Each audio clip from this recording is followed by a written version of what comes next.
Bismillahirrahmanirrahim. Assalamualaikum warahmatullahi wabarakatuh. Video ini saya buat untuk mengikuti salah satu ujian akhir semester mata kuliah Psikologi Umum dengan dosen pengampu Bapak Edi Purnomo MPSI. Sebelum masuk ke pembahasan, izinkan saya untuk memperkenalkan diri terlebih dahulu. Perkenalkan, nama saya Alvina Damianti Istiqomah, NIM 206210014 dari kelas MPIA. Kali ini saya mengambil salah satu materi dari psikologi umum, yaitu tentang konsep diri.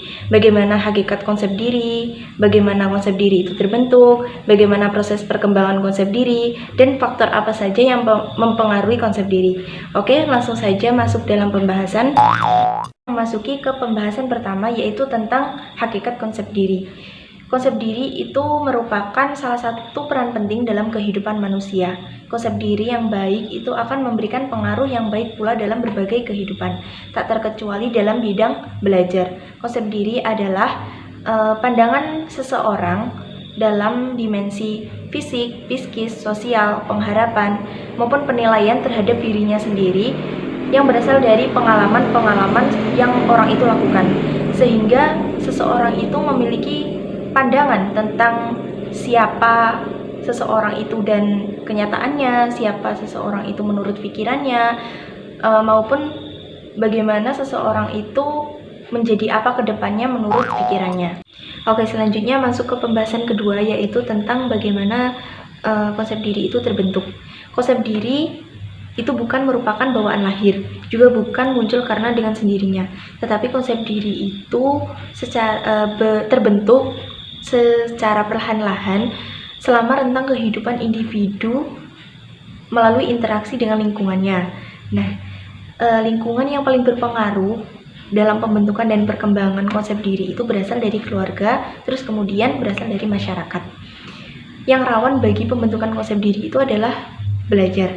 Perubahan psikologis yang relatif permanen yang terjadi pada diri kita itu sebagai akibat dari pengalaman yang berasal dari rumah, yaitu keluarga, terus kemudian dilanjutkan dengan pengalaman yang dari luar rumah, yaitu dengan lingkungan sekitar. Ada dua teori tentang terbentuknya konsep diri. Yang pertama yaitu reflected appraisal, dan yang kedua yaitu social comparison. Yang pertama yaitu reflected appraisal. Teori ini mengemukakan bahwa konsep diri itu terbentuk atas dasar pengaruh lingkungan sekitar. Jadi bagaimana orang lain itu menilai dan merespon terhadap diri kita. Jadi di sini peran orang lain itu yang sangat menentukan bagaimana konsep diri kita itu terbentuk. Yang kedua yaitu social comparison. Teori ini mengemukakan bahwa konsep diri itu terbentuk melalui proses interaksi seseorang dengan lingkungan selama rentang kehidupannya. Seseorang tersebut akan membentuk nilai-nilai bersama orang lain. Selama proses ini berlangsung, seseorang tersebut itu akan menemukan perbandingan-perbandingan atas dirinya dengan orang lain tersebut. Kemudian apa yang ia pelajari dan apa yang ia alami itu akan dipersepsi dan membentuk citra diri seseorang tersebut. Oke, masuk ke pembahasan ketiga, yaitu tentang faktor yang mempengaruhi konsep diri. Yang pertama yaitu teori perkembangan konsep diri.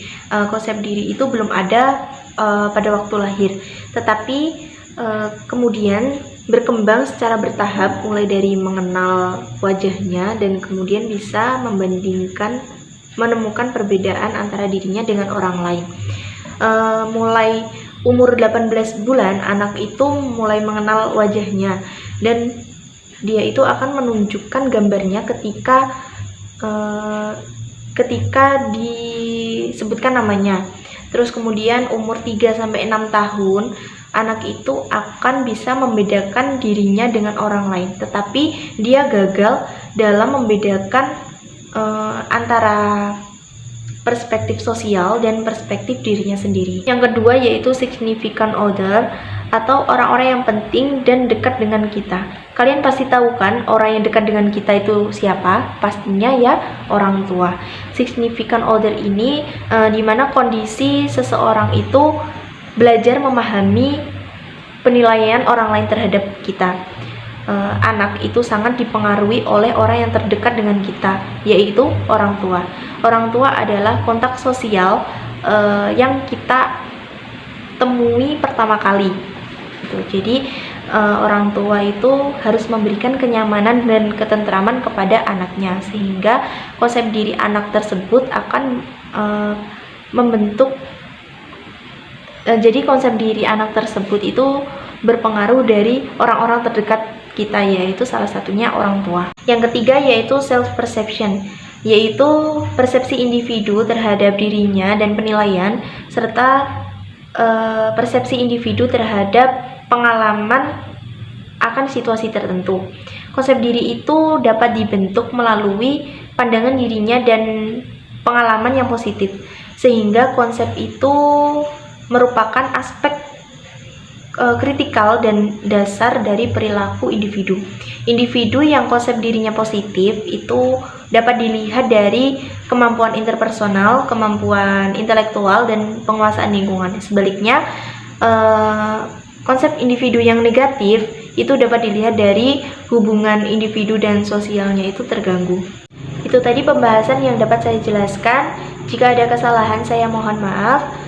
Billahi taufiq wal hidayah. Wassalamualaikum warahmatullahi wabarakatuh. Bye.